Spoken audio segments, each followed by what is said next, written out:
সারাদিনে আর কোনো আমল করতে পারি না পারি, এই আমলটা সজ্ঞানে বিশেষ কোন বিপদ আপদ মুসিবত না হলে আমি আলহামদুলিল্লাহ এই আমলটা কখনো ছাড়ি না, প্রতিদিন করে আলহামদুলিল্লাহ। আজকেও শুরুতেও এই আমলটা আমি করে নিয়েছি। এই আমলটা আমরা অনেকে জীবনে আজকে প্রথম শুনেছি। আল্লাহ নবী সাল্লাল্লাহু আলাইহি সাল্লাম যে বলেছেন, সকালে পড়লে সারাদিন, সন্ধ্যা পড়লে সারা রাত, রাতে শোয়ার সময় পড়লে, বিশেষ করে রাতে মানুষ ঘুমন্ত অবস্থায় নানা রকমের ক্ষয়ক্ষতির আশঙ্কা থাকে।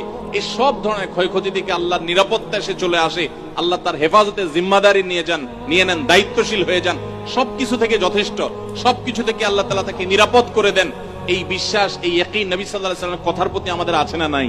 কোরআনে কারীমের এই শেষের তিনটা সূরা এমন তিনটা সূরা যে আমাদের প্রিয় নবী সাল্লাল্লাহু আলাইহি ওয়াসাল্লাম সারা দিনে সবচাইতে বেশি সংখ্যক বার যেই সূরাগুলোকে ওয়াজিফা হিসাবে, আমল হিসাবে পড়ার নির্দেশ দিয়েছেন কোরআনে কারীমের, সেই সূরাগুলো হলো